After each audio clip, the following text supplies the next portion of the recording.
The emergency room at Hargrove Medical Center had seen its share of chaos: ruptured arteries, crushed chests, patients who arrived dead and left breathing. But nothing in its 15-year history had prepared the night shift for the moment they wheeled in Major Derek Voss. 3 bullet fragments somewhere in his torso. 1 lung partially collapsed. Blood pressure dropping so fast the paramedics had stopped reading the numbers aloud because the numbers were becoming an argument nobody wanted to have. The trauma team assembled in Bay 3 with the mechanical precision of people who had done this 100 times, and Dr. Marcus Holt stepped to the head of the gurney like a man walking to a podium he had reserved in advance. In the back of the room, a quiet nurse named Callie Reeves stood at the supply cart, watching the team work, her eyes moving slowly across the patient's body, tracking something that had nothing to do with the chest X-ray being positioned overhead. She set down the gauze she was holding. She said, very quietly, "That's not where the bleeding is coming from." The room kept moving. Nobody turned around. Nobody heard her. Or maybe, and this was the part that would matter later, they just didn't care. If the story already has you leaning forward, follow my channel, hit like, and drop a comment with the city you're watching from. I want to see how far this story travels. Hargrove Medical Center sat at the eastern edge of Dunmore, Nevada, a mid-sized city 40 minutes outside Reno, where the highway turned to 2 lanes and the landscape turned to nothing but high desert and federal land that stretched all the way to the horizon without apology. The hospital had been built in 2 phases. The original structure in the late 80s, the trauma wing added in the early 2000s, specifically because of Hargrove's proximity to Fort Calloway, a restricted military installation 12 miles north, whose official function nobody in Dunmore discussed, and whose unofficial function kept the ER supplied with a steady rotation of soldiers presenting injuries that the intake forms described with bureaucratic delicacy as training-related incidents.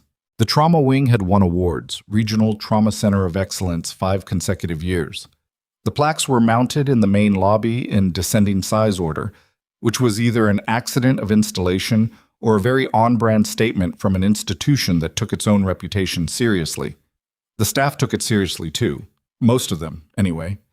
Hargrove had a culture of technical excellence that was genuine and hard-earned, and that also, over time, had calcified in the way that genuine excellence sometimes does when it goes unchallenged long enough. The doctors here were good. They knew they were good.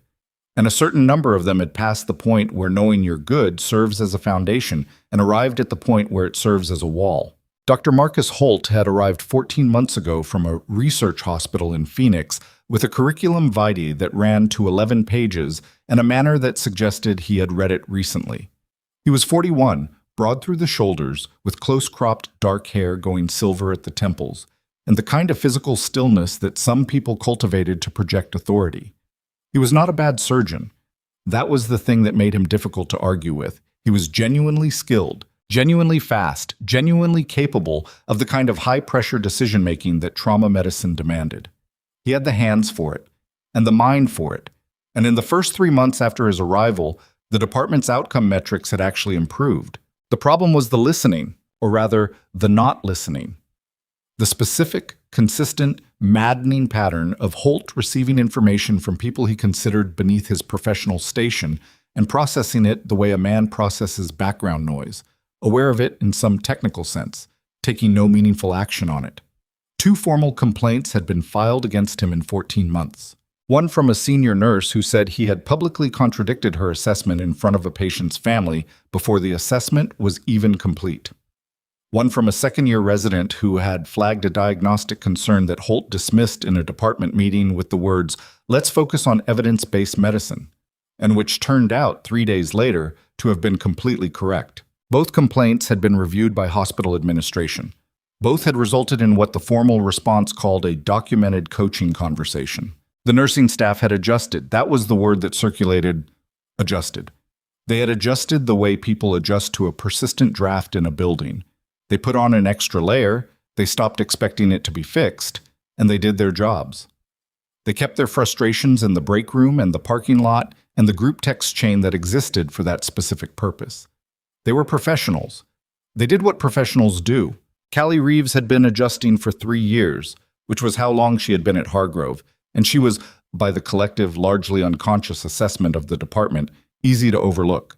She worked the overnight shift, 4 nights a week, which meant she existed primarily in the hours when the hospital's social ecosystem was reduced to its most functional bones. No administrators making rounds, no family members crowding corridors, no politics beyond the immediate clinical. She was quiet in the way that meant she spoke when she had something to say, and otherwise did not fill space with sound for the sake of it. She filed her charts on time. She did not complain. She moved through the trauma bay with a focused economy that some people, watching her, mistook for lack of engagement. She was 34 years old, she had dark circles under her eyes that never fully faded regardless of sleep, and a habit, noticed by the nurses who paid attention to such things, of positioning herself slightly apart from the main cluster of staff during high-pressure calls. Not at the edge, not removed, just offset. Like someone who had learned that the best view of a situation was never from directly inside it. Her supervisor, charge nurse Deb Marsh, had written in her last quarterly review, "Callie is thorough and dependable, excellent clinical instincts, could benefit from increased assertiveness in team settings." Callie had read that line, turned the paper face down, and gone back to her shift. Deb was not wrong exactly. Callie just had reasons for the way she occupied her professional space that the performance review format did not have a field for. Before Hargrove, officially, she had spent 8 months at a regional medical center in Eastern Oregon while completing some administrative paperwork. Before Oregon, the record thinned out in a way that suggested not absence of history, but deliberate simplification of it. There was a 14-month gap between her nursing license renewal and her Oregon start date. A gap that, if anyone had ever sat down with her employment file and a calendar, would have prompted questions. Nobody had ever sat down with her employment file and a calendar. People at Hargrove had their impressions of Callie Reeves. Quiet, reliable, a little strange in the way very competent people sometimes seemed strange when their competence didn't perform itself. And those impressions served them fine for the practical purposes of shift work. A few of the longer tenured nurses liked her specifically and genuinely. Most of the physicians were aware of her the way they were aware of correctly functioning equipment. Glad it was there, unbothered by the details of how it worked. That was, in ways Callie had carefully cultivated over 3 years, exactly how she needed it. The night Major Derek Voss arrived, Callie was 40 minutes into a double shift she had picked up to cover a colleague who had called out sick. She had already managed 2 cardiac events, one bilateral ankle fracture on a man who had made poor decisions at a bar 2 miles south, and a 14-year-old whose allergic reaction had escalated past what the triage note suggested in a way that required fast thinking and a medication adjustment that the attending physician later, technically, took credit for. It was a Wednesday. It was 11:48 p.m. The ER was running busy but not broken, and the overnight team had just settled into the particular rhythm of a shift that might, for the remaining hours, stay manageable. Then the ambulance bay doors opened and the rhythm stopped. The paramedics came through moving fast, 2 of them flanking the gurney, a third with both hands maintaining compression on the patient's left side, all 3 talking until they consolidated into one voice at the threshold of Bay 3. GSW, 3 entry points, right lateral thorax below the 4th rib, upper left quadrant near the hip, 1 suspected through and through. BP was 62/40 on pickup, currently 58 and dropping, resp shallow and slowing, partial pneumo confirmed right lung, 2 large bore IVs running since pickup. Lost him twice in the rig, brought him back both times. He's been in and out of consciousness for 14 minutes. Bay 3. Holt was already gloved, already moving. Imaging on deck, I want ONEG, 4 units, chest tube tray. The room assembled itself around the gurney with the compressed, purposeful motion of a practice team. Callie stepped back, clearing the path, the standard positioning, the thing you did without thinking.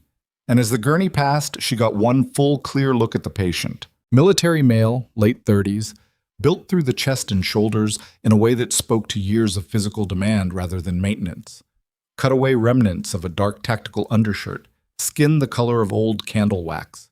She tracked the 2 visible entry sites automatically. Right thorax below 4, consistent with the pneumothorax. Upper left quadrant, the angle suggesting possible exit on the posterior side. Her eyes moved to his abdomen, then they stopped. There was bruising in the left flank, lateral to the lumbar spine, that had no business being the color it was at 14 minutes post-injury.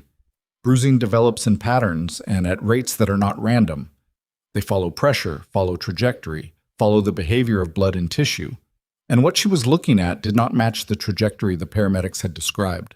The color was too deep. The spread was too wide. And the specific location, that location, was not a place bruising went from the wounds on the report sheet unless something else entirely was happening underneath it. She filed it. She moved to the IV station. The portable chest X-ray was up within 90 seconds, the image throwing itself onto the overhead screen in the gray and white grammar of radiographic imaging. Holt studied it with the focused attention of a man confirming what he expected to see. There's your pneumo. Right lung, partial collapse, apex to midfield. He pointed with 2 fingers. Chest tube first. Stabilize the lung, get him through the immediate respiratory crisis. Then we move to imaging for the abdominal work. It was a logical sequence. Textbook even, for the presentation on paper. Callie looked at the flank bruising again. Dr. Holt. She kept her voice level, informational, not a challenge, a data point. The bruising pattern on his left flank doesn't align with the reported trajectory. It's spreading toward the lumbar region in a way that looks retroperitoneal. I'd like to flag it before I've reviewed the imaging. The imaging is a chest film. The abdomen hasn't been imaged. Holt looked at her. It was the look he used when people he wasn't tracking suddenly required him to update his mental model of the room. Brief. Mildly annoyed. Reeves, stay on the drips. She stayed on the drips. She also moved quietly and without announcement to the supply cabinet at the far wall, the one in the back corner of Bay 3 that was technically part of the trauma bay setup, but that in practice nobody accessed during the initial call because the standard tray covered everything the standard protocol needed. She opened it. She pulled a vascular clamp, specific gauge packing gauze, 2 additional plasma units, and a retroperitoneal retractor that had been in that cabinet for so long its packaging had yellowed. She set them on the secondary cart. She positioned the cart at the bay's east wall, close to the door, where it would be within reach without being in the way. Priya Anand, a second-year nurse who had been at Hargrove long enough to know the rhythms of the place but not long enough to have fully stopped being surprised by them, appeared at Callie's elbow. She looked at the cart. She looked at Callie. Why are you pulling that? Prep. For what? We've got standard tray covered. I know. Priya dropped her voice. Holt's not going to use any of that. Maybe not. Callie aligned the clamp parallel to the retractor with the same precise attention she gave to everything. Go check the second IV line. The left one. It looked like the rate was drifting. Priya went, but she looked back twice. The chest tube went in cleanly. Holt worked with the focused efficiency that had earned him his reputation. The incision precise, the tube placed correctly, the lung responding within minutes. The patient's oxygen saturation climbed from 80 to 91. His color shifted fractionally toward something less frightening. The room exhaled. And then the blood pressure dropped. Not a drift, not a gradual decline. The monitors caught early. It crashed 58 to 43 in the span of 40 seconds. And the monitors went from warning to alarm in a register that changed the texture of the air in the room. He's losing volume. Push another unit. Pressure's not responding. Get me OR2 on the line. Callie watched the abdominal wall. The bruising had spread. Not dramatically, 2, maybe 3 inches since he'd arrived, but it had spread, and it was spreading in the direction she had known it would spread, and the patient's pressure was doing exactly what she had known the pressure would do. Dr. Holt. Her voice was calm. She wasn't performing calm. She had learned, a long time ago in very different circumstances, that calm was a tool the same as anything else in the supply cabinet. The retroperitoneal bleed is active. The chest tube isn't touching his pressure because the source is abdominal. A bedside abdominal ultrasound right now. 4 minutes. We'll show you exactly where. We are managing an acute hemodynamic crisis, Reeves, not conducting a seminar. I understand that. Which is why I'm telling you that opening him for abdominal exploration without knowing the location will cost more time than the ultrasound. Holt turned. Not toward the patient, toward her. He took 2 steps and stopped at the distance that made it clear this was not an incidental redirection. You have been a nurse for 3 years. I have been practicing trauma surgery for 16. Are we clear on what that difference means? The room had gone quiet in the way it went quiet when something was happening that was not about the patient. Yes, Callie said. Then act like it. She went back to the IV station. She did not say anything else. She monitored the drips, she tracked the pressure, and she waited. Not passively, not with the resignation of someone who had been defeated, but with the particular quality of attention that belongs to people who have been in situations before, where the only thing left to do was watch and be ready. The patient's eyes opened. It happened in the space between two monitor alarms. 1 second the man was unconscious, and the next his eyes were open, unfocused, tracking slowly across the ceiling in the effortful way of someone surfacing from a very deep place. His pupils were unequal. She could see it from where she stood. The blood loss was reaching his brain. His head moved, slow, heavy, and his eyes crossed the room and then stopped. They stopped on her, not on Holt, not on the monitoring equipment or the OR nurse preparing the transfer paperwork. On Callie, at the IV station in the back corner of Bay 3. His mouth moved. She crossed to him in 4 steps and leaned close enough to hear. His breath was shallow and labored and smelled of copper. He said one word. It was barely sound, more breath than voice, a word that had to fight its way out through blood loss and confusion and whatever was left of his consciousness. But it was clear. Medic! Callie went very still. Not the stillness of surprise, the stillness of recognition, because he hadn't said it the way a man in crisis called for help. He had said it the way a man says a word that identifies someone specifically, the way you say a title that belongs to a particular person in a particular room. He was looking at her face when he said it, not at the room. She pressed his hand once, a single firm contact, and said quietly, "I'm here. Stay with me." Then she straightened and went back to the cart, because the monitor had just showed 39 over palp, and the OR team had arrived in the doorway, and the machine was about to move him. "Let's go," Holt said. "Transfer to OR 2. Move." The gurney started rolling. Callie looked at the flank one more time. The bruising had spread another inch in the last 4 minutes. She looked at the hallway. She looked at the patient's face. Slack now. The brief window of consciousness closed again. She made a decision. "Dr. Holt." She said it at full volume. Not aggressive, clear. The kind of voice you use when you need the room to hear you. If you take him to OR without localizing that retroperitoneal bleed, you are going to open the wrong cavity and lose him on the table. That bruising pattern is iliac, possibly the common iliac artery. The moment you pressurize that cavity without the right exposure, it's over. The gurney stopped. The OR team stopped. Holt turned slowly, with the deliberate quality of a man who was deciding how to respond to something that had moved past professional inconvenience into a different category. Every person in Bay 3 was watching. "Reeves." He said her name the way you say a word you're tired of. "You have just directly interfered with a patient transfer during an acute hemodynamic emergency. You have done it in front of this entire team. I'm going to ask you one time to step back, and I'm going to ask you clearly, step back." The room waited. Callie understood the calculus of the moment completely. She understood what it would cost her to continue and what it would cost the man on the gurney if she didn't. She had stood in rooms before, not rooms like this, but rooms with the same basic architecture of authority and consequences.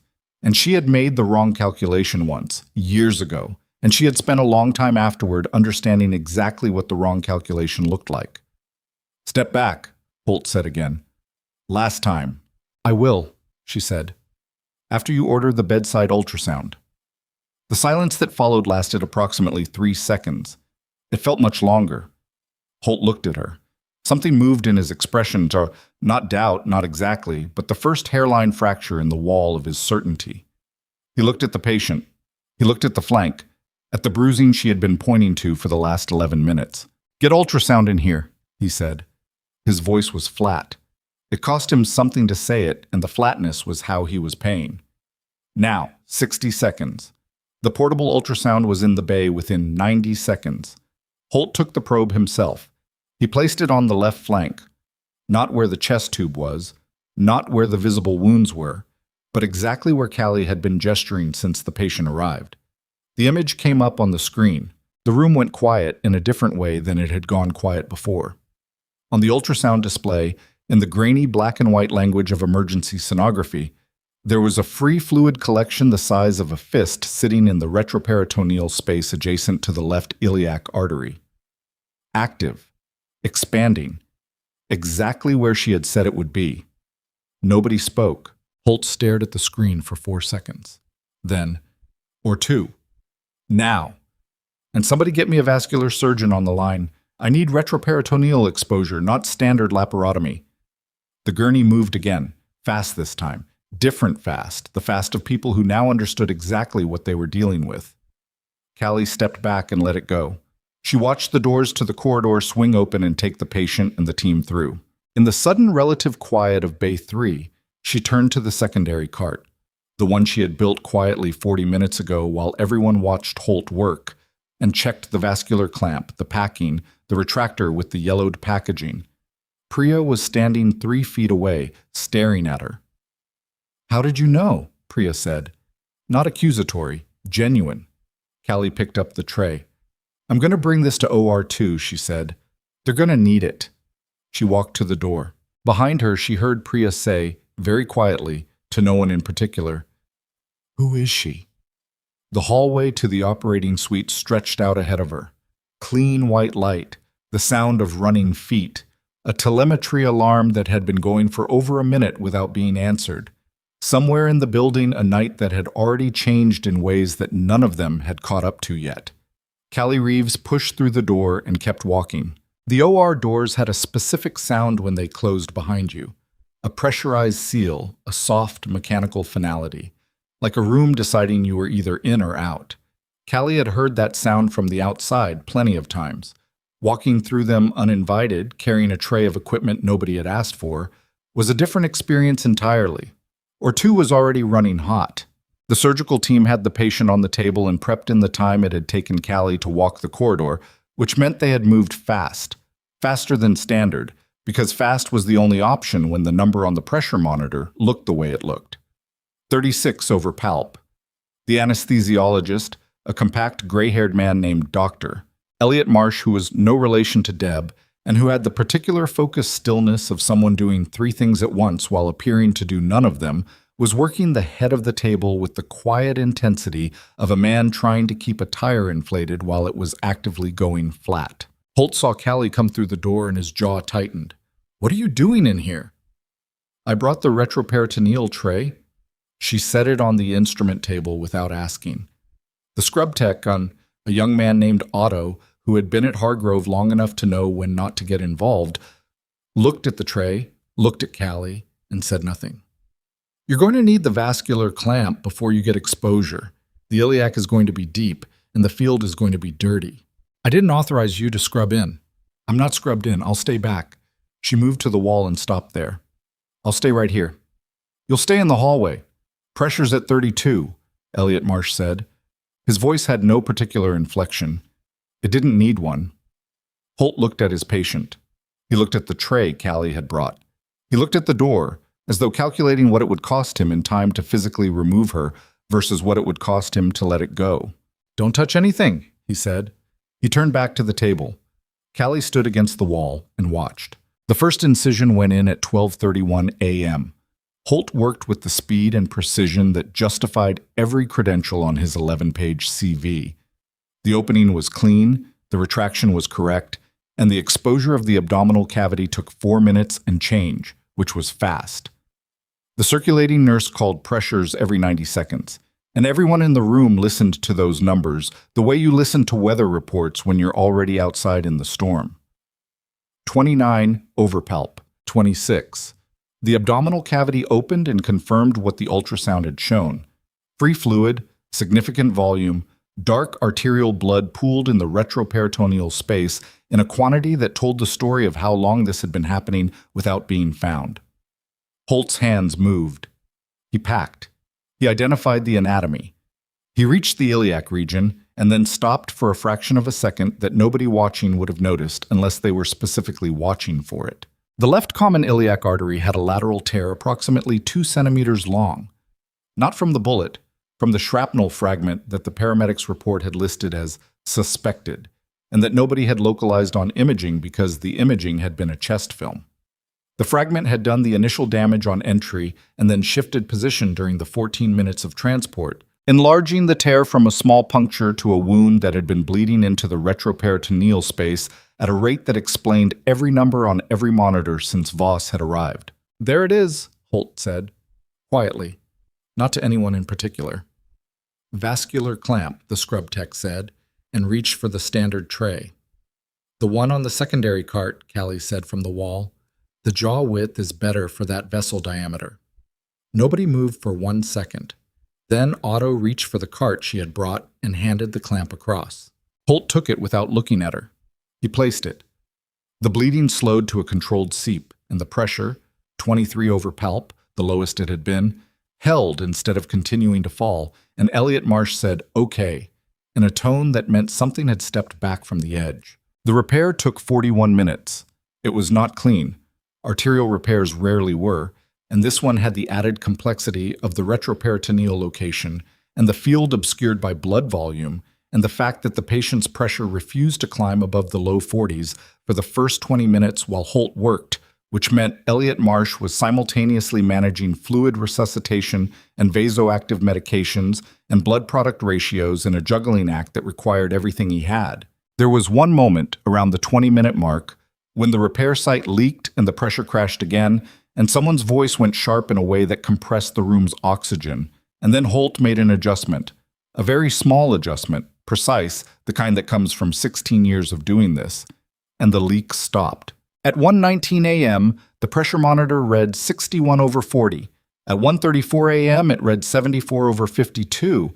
At 1:47 a.m., Elliot Marsh said, "I've got him," in a tone that meant he actually had him, and the room breathed. Callie let the wall take her weight for a moment. She had been standing in the same position for 76 minutes. Her lower back registered this fact with the dull insistence of something that had been politely ignored for too long. She straightened. She picked up the secondary tray. The clamp had been used, the packing had been used, the retractor with the yellowed packaging had been used, and she walked to the door. "Reeves!" She stopped. She turned. Holt was still at the table, his hands still inside the surgical field, beginning closure. He hadn't looked up. "The clamp," he said. It was the right call. It was not an apology. It was not a concession of any kind that he would have recognized as such. It was the specific, minimal acknowledgement of a man who had been raised to believe that acknowledging a correct call was the same as taking responsibility for acting on it, which meant, in his internal accounting, that he had done nothing wrong. Callie understood this completely. "Yes," she said. "It was." She walked out. The corridor outside OR2 was empty, except for a housekeeping cart parked against the wall and the ambient sound of the hospital doing its quiet overnight work. Monitors, ventilators, the distant sound of someone's footsteps on the floor above. Callie set the tray on a clean surface, rolled her shoulders once, and stood there for a moment doing nothing in particular. She was very tired.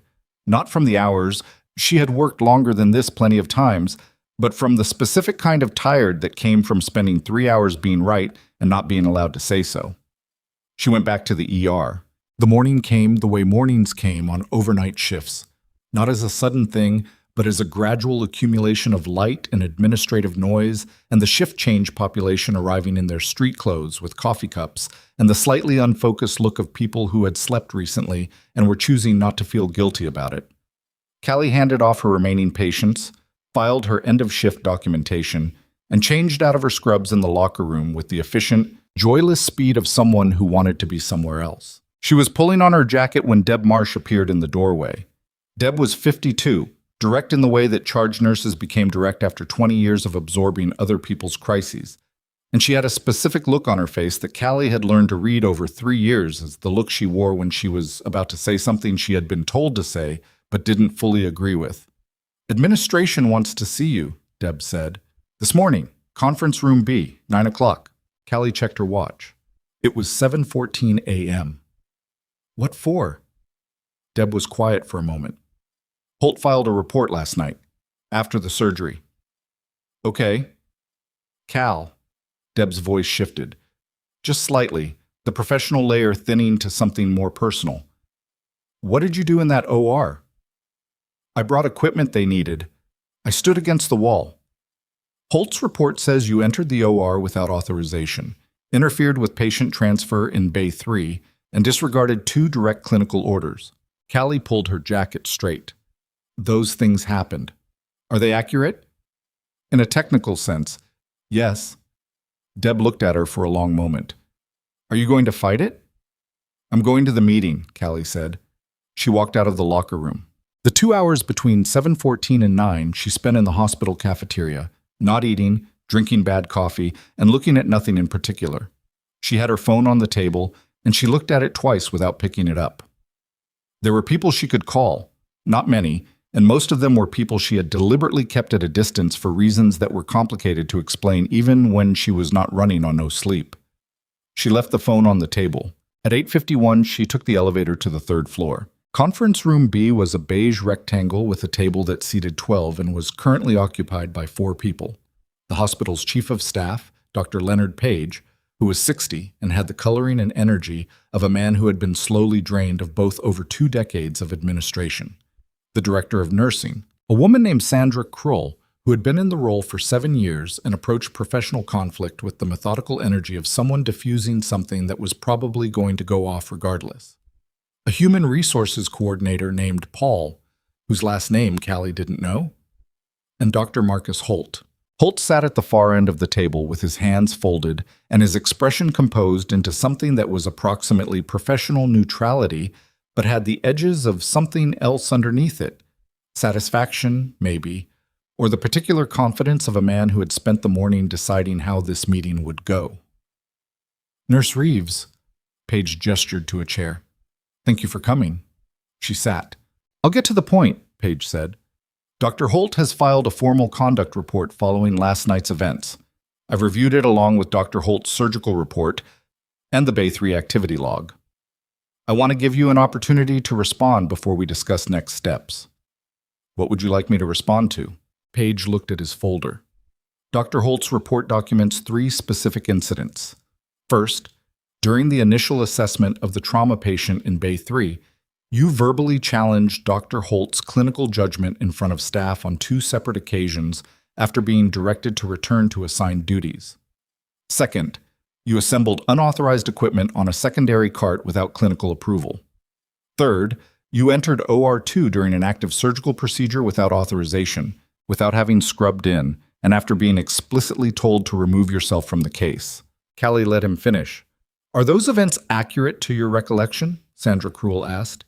Yes. Holt's expression shifted by approximately 1 millimeter toward satisfaction.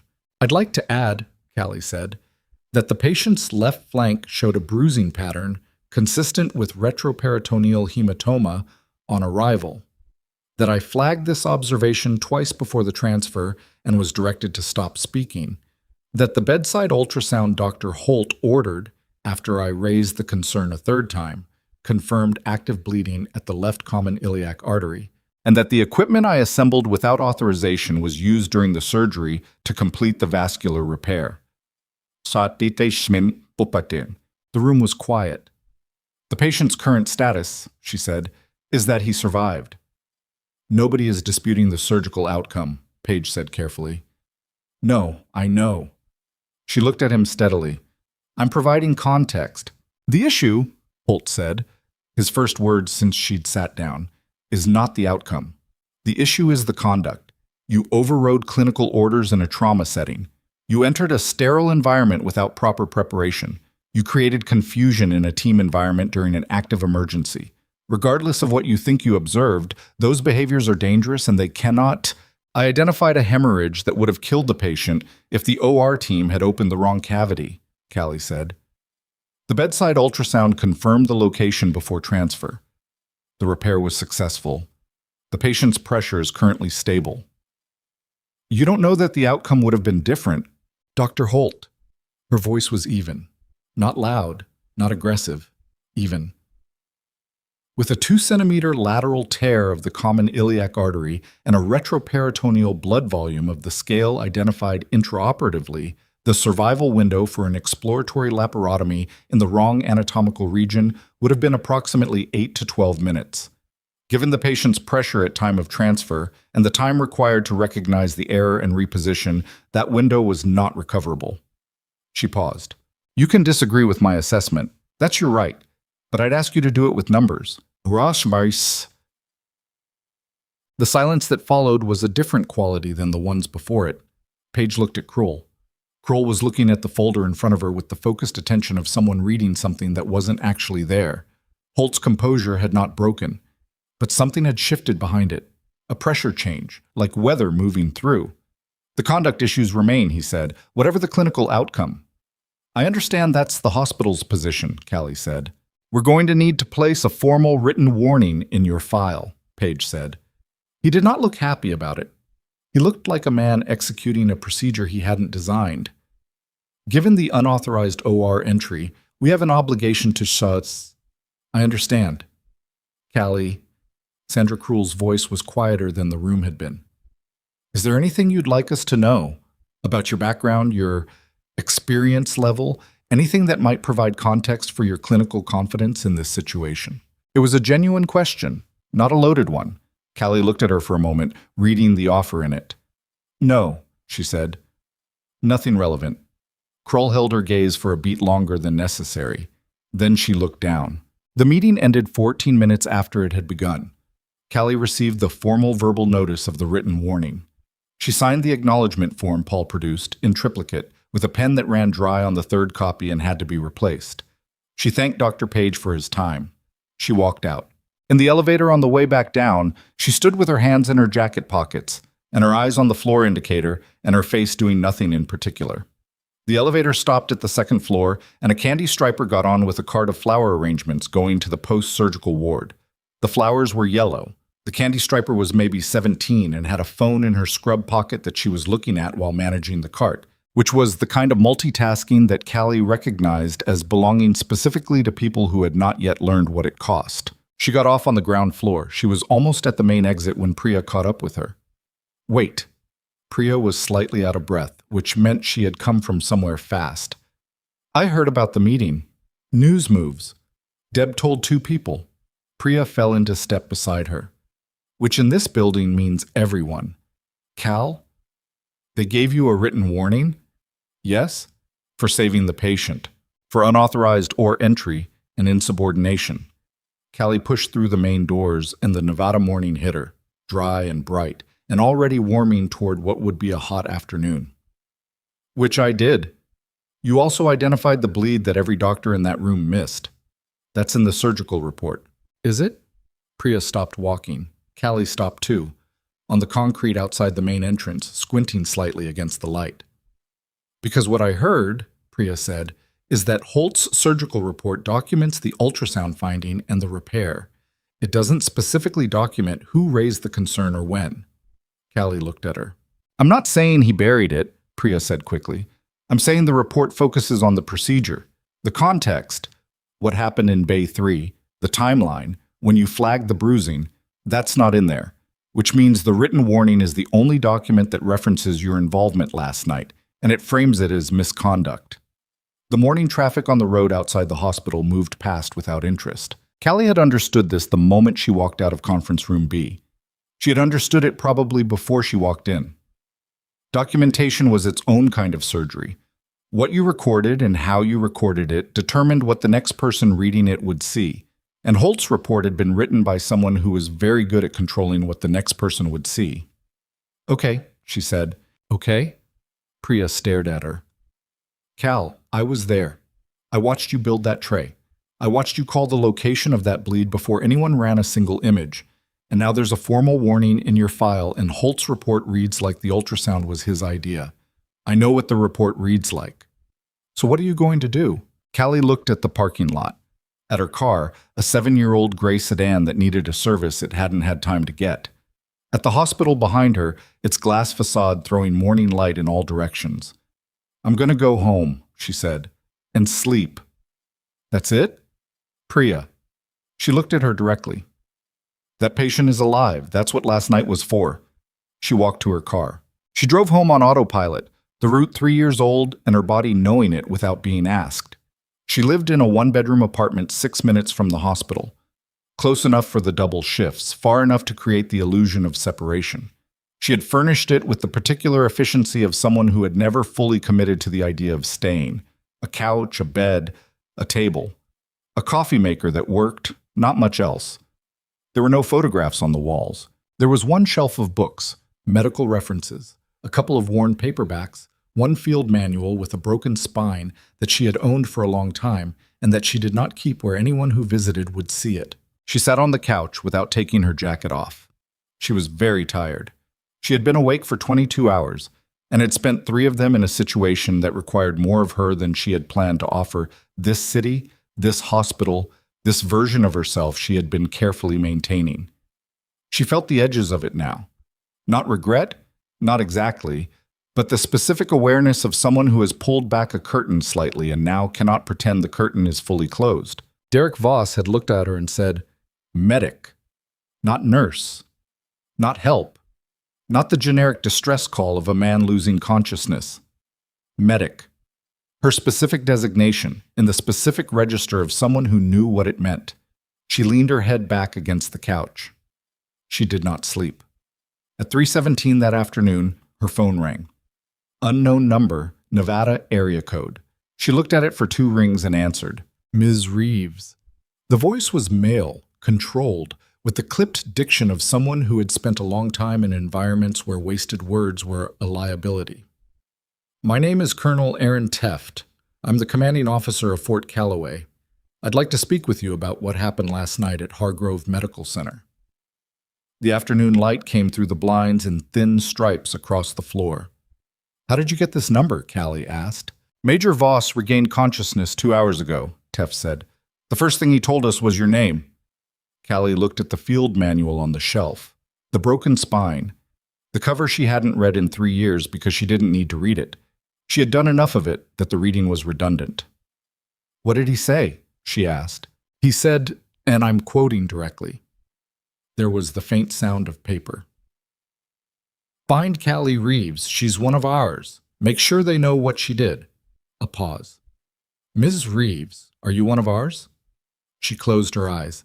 Outside the window, a car passed on the street below. A dog barked twice and stopped.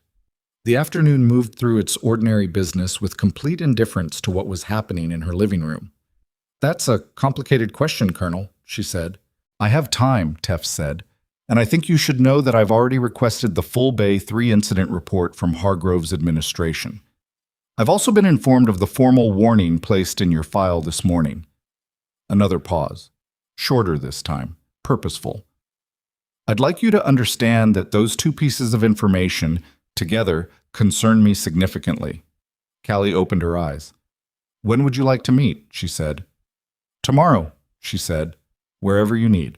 Teft gave her an address that was not Fort Calloway's main gate, but a secondary access point she would not have known existed if she hadn't already known it existed.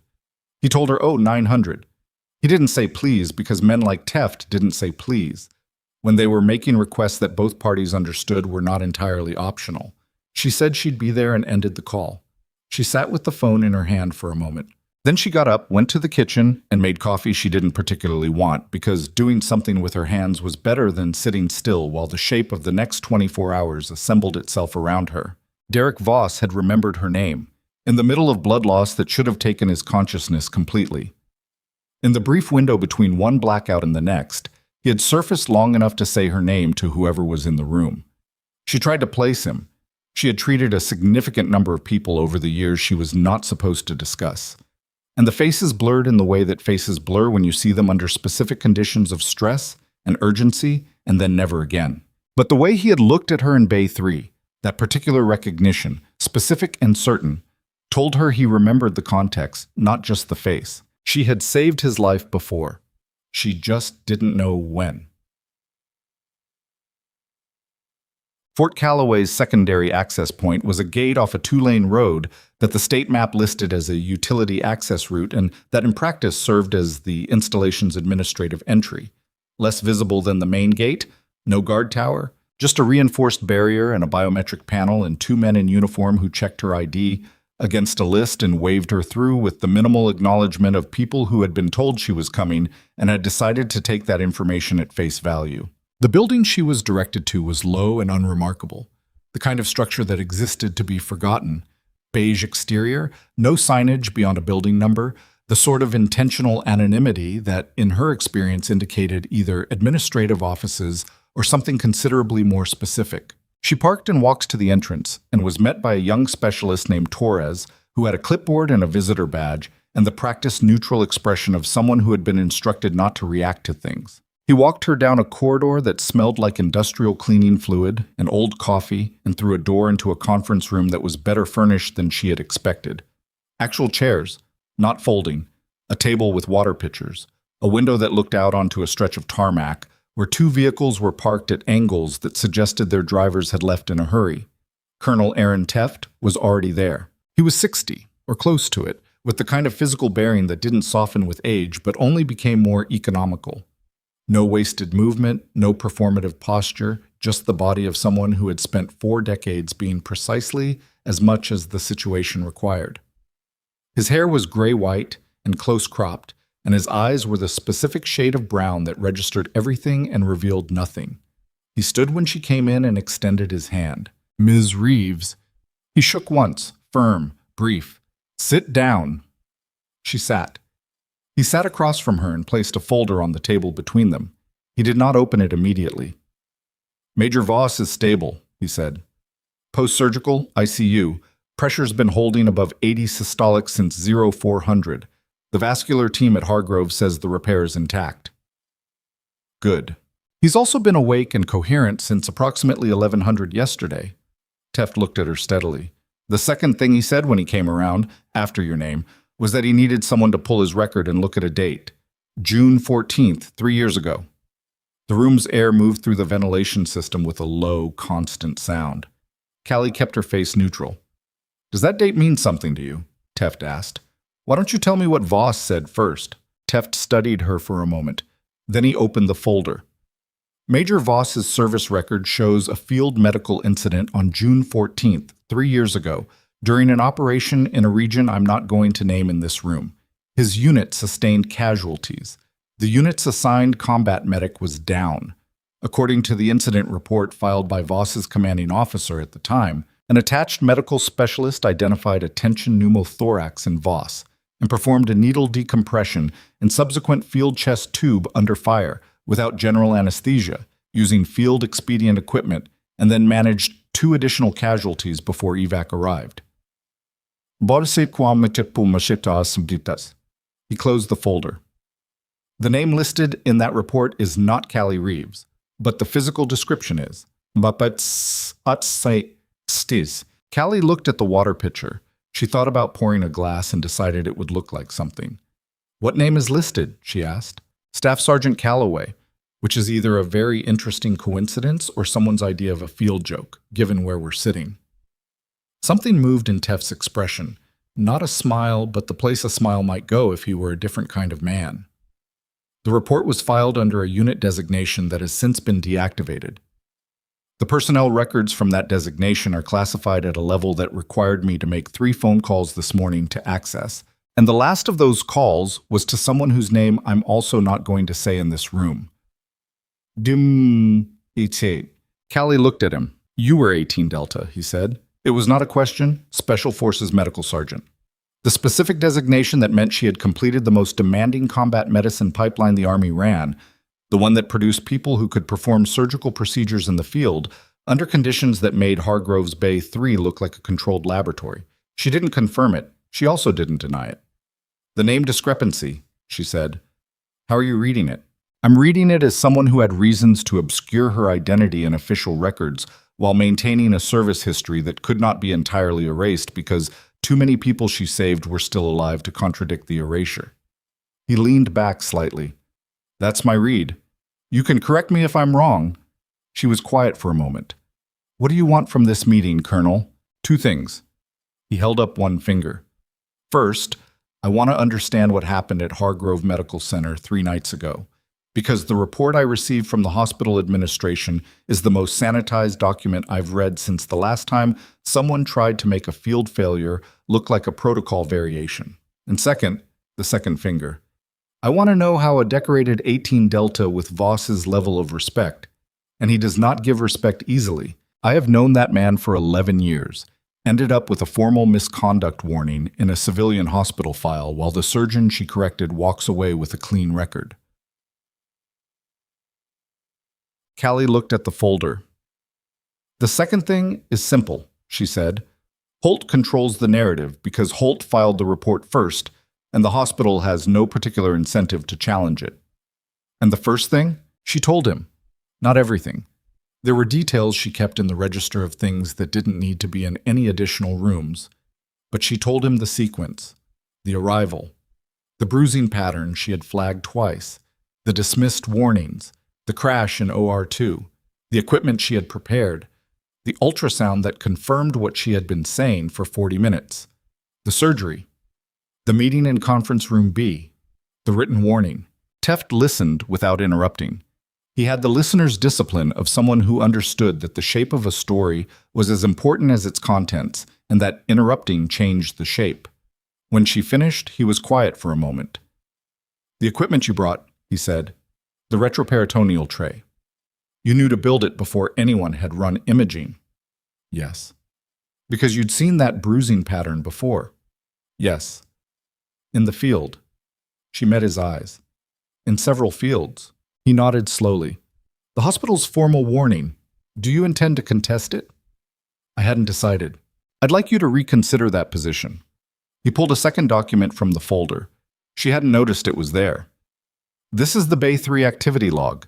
Time-stamped entries for every action and every verbal exchange during the VOS intake. It was pulled by the hospital's risk management department as standard protocol following a formal conduct report. He turned it to face her. Read the entry at 2354. She read it.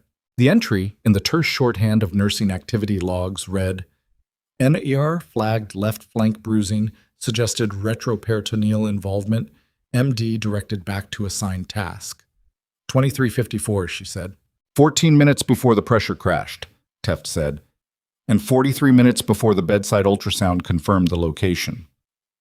He tapped the page. This log is a time-stamped, system-generated record that exists independently of Holt's report and independently of your personnel file. It documents your observation before any imaging was run, which means the claim that you disrupted care without clinical basis is directly contradicted by the hospital's own records. He paused. I don't think the administration has read this log yet. Callie looked at the timestamp. She looked at Teft. Why are you doing this? She said. It was a genuine question, and he heard it as one. Because Derek Voss is alive, and there's a document in a civilian hospital that calls the person who kept him alive a liability, he said. That's not something I'm going to leave in place. He closed the folder.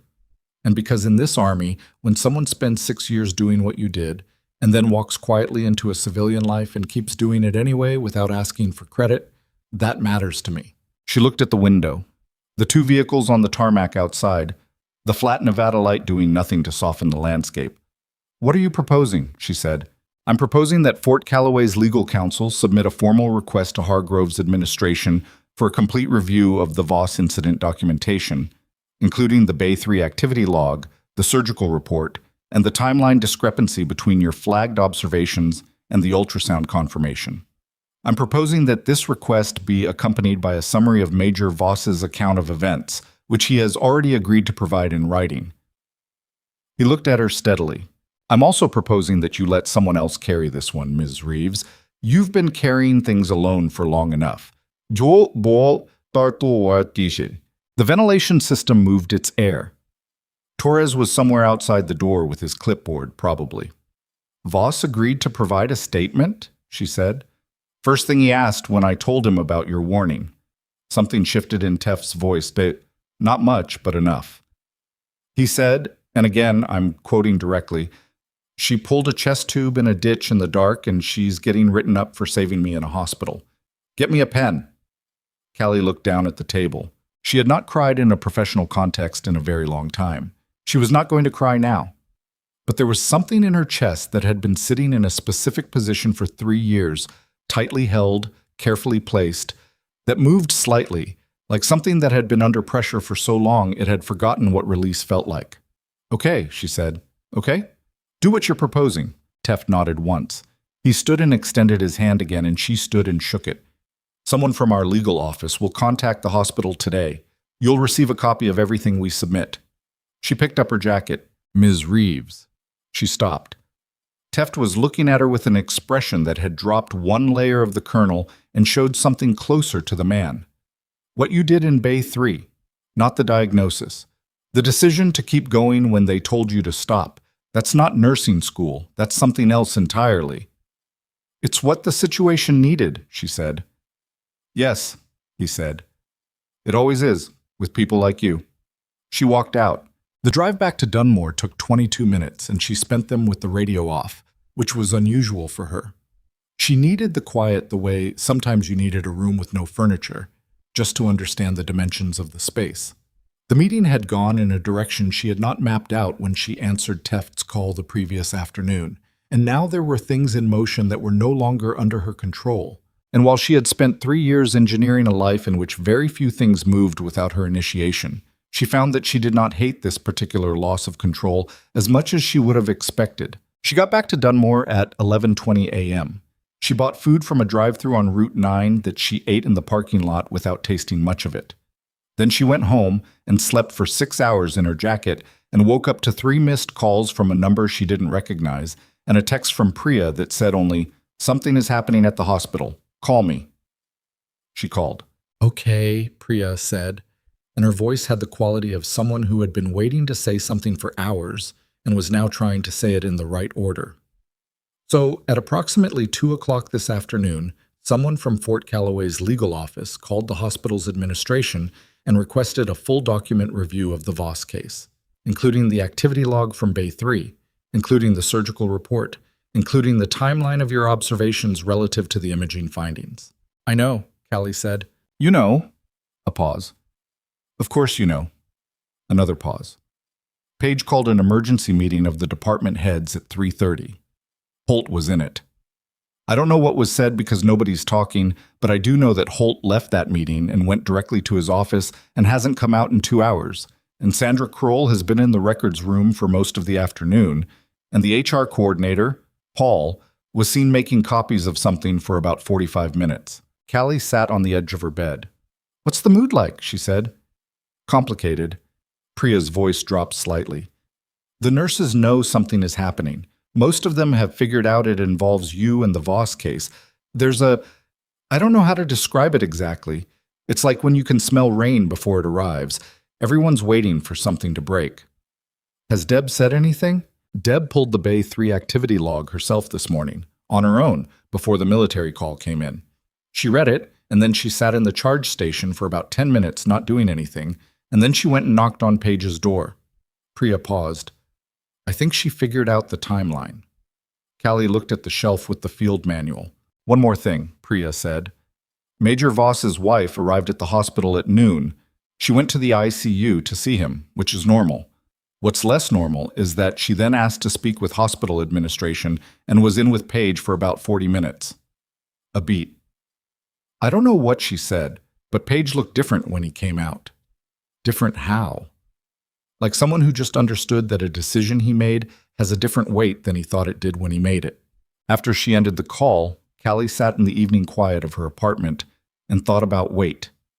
About the specific kind of weight that accumulated in official documents, what they recorded and what they omitted, and how the omissions shaped the understanding of everyone who read them afterward. She thought about Holt's report, which had described the events of the night accurately in the narrow technical sense, and dishonestly in every sense that mattered. She thought about the Bay 3 activity log, which had recorded the truth in its dry, time-stamped shorthand without anyone intending it to serve as evidence of anything. She thought about Derek Voss saying her name. She went to the shelf and picked up the field manual. Not to read it. She knew everything in it well past the point of needing to read it. She just held it for a moment, the way you held something that had weight you wanted to feel. Then she put it back and went to make coffee. At 7:45 that evening, her phone rang again. The number was Hargrove Medical Center's main line. She answered. "Callie." It was Sandra Kroll. Her voice was careful in the way voices got careful when the person speaking them was managing something large. "I'm calling to inform you that effective immediately, The formal written warning placed in your file following the Voss incident has been placed under administrative review. That means it is suspended pending the outcome of the review process and will not appear as an active disciplinary record during that period. Callie was quiet. Additionally, Kroll said, Dr. Page has requested that you come in tomorrow morning, not for a disciplinary meeting, to discuss the case review and to discuss some other matters that have come to his attention. What time? 8 a.m. His office, not the conference room. I'll be there. A pause. Callie, I read the Bay 3 log this afternoon, all of it, the full timestamp sequence. Kroll stopped. When she continued, her voice had lost the careful quality and become something more direct. I should have read it before this morning's meeting. That's on me. Callie absorbed this. Thank you for calling, she said. She set the phone down on the kitchen counter and stood there looking at nothing for a moment. The coffee maker finished its cycle, and she poured a cup and stood at the window, watching the last light go out of the Nevada sky, in the particular way it went out over desert. Not gradually, but in stages, like a series of doors closing one after another until the dark was complete. She was almost done with the coffee when she heard it. The sound of a vehicle pulling into the lot below her building, doors opening, footsteps, which was not unusual and which she would not normally have registered. What she registered was the second vehicle, and then the third. She moved to the window. In the parking lot below, 3 vehicles had parked in a cluster. 2 dark government plate SUVs and one she recognized as Teft's Fort Calloway staff car. The doors were opening. She counted 4 figures in uniform and 2 in civilian clothes, and they were not moving with the unhurried pace of people arriving somewhere at the end of a long day. They were moving with purpose. Her phone rang. Teft. She answered before the first ring completed. We have a problem, he said. Derek Voss's medical record from tonight's 1800 assessment has been flagged for a documentation irregularity. Someone accessed his chart at 1743 and made a modification to the surgical notes. She felt the cold move through her clearly. What modification? The section documenting the intraoperative findings, specifically the retroperitoneal hematoma location and the confirmation that it aligned with the nursing observation flagged at 2354. A pause. That section has been altered. The timestamp shows the change was made from a terminal registered to the Department of Surgery. Callie set her coffee cup down. Holt, she said. We don't know that yet. The hospital's IT security is pulling the access log now, but... Teft stopped. The pause lasted 2 seconds and contained something she couldn't entirely read. There's something else. The access log for the alteration. It shows 2 terminals. The chart was accessed from surgery's terminal first, and then 4 minutes later it was accessed from a second terminal. Another pause. Callie, the second terminal is registered to your nurse workstation in Bay 3. The parking lot below was still. The figures in uniform were waiting. I didn't touch that chart, she said. I know. Someone used my credentials. That's what the access log shows. She looked at her hands. She thought about the formal warning that was now suspended, about the Bay 3 activity log that had documented her observations before any imaging, about Holt's report and what it would mean for the case review if her workstation credentials appeared in the access log of an altered surgical record. Someone had just placed her inside the evidence. Stay inside, Teft said. I'm coming up. She set the phone down and looked at the parking lot one more time. The figures were still there, not moving toward the building yet, waiting on Teft's signal, which told her this had been organized in the last 2 hours with the specific efficiency of people who knew how to organize things quickly when the situation required it. She stepped back from the window. She was still in the jacket she had worn to Fort Calloway that morning. She had not, she realized, fully stopped moving since the night Voss came through the doors. Teft knocked twice and she let him in. He was alone. The others had stayed in the lot, which was either a courtesy to her space or a tactical decision, or both.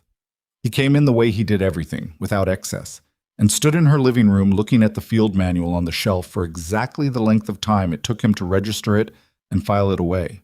Walk me through your shift end, he said, the night of the surgery. Exactly what you touched and when. I filed end-of-shift documentation in the nursing station at 7:02 a.m. I logged out of the system at 7:09.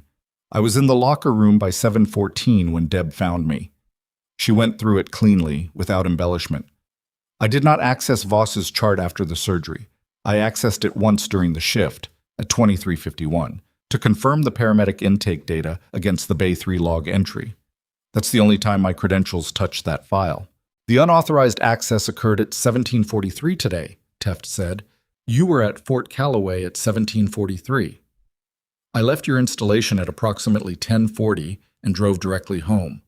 I was here by 11:20. Alone? Yes. He absorbed this. So you have no alibi for the window between your arrival home and 17:43? No. He didn't look bothered by this, which told her he had already run through the geometry and found something that mattered more than the alibi gap. The hospital's IT security pulled the full access log 20 minutes ago. The surgery terminal, Holt's registered terminal, accessed the chart at 17:39. 4 minutes of activity. The record shows the surgical notes section was opened, modified, and saved. He paused. Then your workstation terminal accessed the same record at 17:43. 37 seconds of activity. No modifications were made from your terminal. The record was opened and closed. She understood immediately. Someone used my credentials to create the appearance of access. But they didn't modify anything from my terminal because the modification was already done. They just needed my login in the access log. That's how it reads, Teft said, which creates the following picture for anyone reviewing the log without additional context. Holt's terminal accesses the chart and modifies it. 4 minutes later, your terminal accesses the same chart. In the context of an active dispute between you and Holt over the case documentation, that sequence could be read as either coordination or as you accessing the chart to verify what had been changed, which, in either reading, places you inside the incident. Who had access to my credentials? That's the question the IT team is trying to answer right now. Your login requires a password and a badge swipe at the terminal. The badge swipe is physical. It requires your actual badge. He looked at her. Where is your badge? She crossed to the kitchen counter where she'd dropped her things after getting home. Her badge was on a retractable clip attached to her jacket zipper. She reached for it automatically, the muscle memory of 3 years of wearing it. The clip was there. The badge was not. She looked at the empty clip. She looked at Teft. It was on my jacket this morning, she said. I had it at the gate when I came into Callaway. Torres checked it. Torres logged you in at 0852 using a visual ID check against your driver's license, not the badge. Teft's voice was even. Standard visitor protocol. He wouldn't have noted the badge specifically. She thought back through the morning, the drive, the parking lot, the corridor with Torres, the conference room. She had not badged into anything at Fort Callaway. The installation used its own access system, not Hargrove's. She had worn the jacket the entire time. She had come home and sat on the couch without taking it off. The cafeteria, she said. The morning before the meeting. I was there from 7 to 9. I set the jacket over the chair back. Was there a period when you weren't at the table? She thought. I used the restroom once, maybe 4 minutes. 4 minutes is enough. Someone had taken her badge in the hospital cafeteria that morning, before the meeting, before the Fort Callaway call, before any of the events that had followed, which meant this had been planned before she had any indication that anything was being planned. Someone had anticipated the military involvement, or had already been considering how to neutralize her before the formal review request arrived. He knew, she said. Before Teft called the hospital, he already knew the review was coming. Teft looked at her.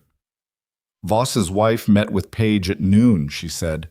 That meeting wasn't private. Priya knew about it, which means staff knew about it, which means it wasn't a sealed conversation. If Holt heard that Voss's family was involved, that the military was interested, that the Bay 3 log was being read, she stopped. He took the badge as insurance, before he needed it. Or someone did it for him, Teft said. She hadn't considered that. She considered it now.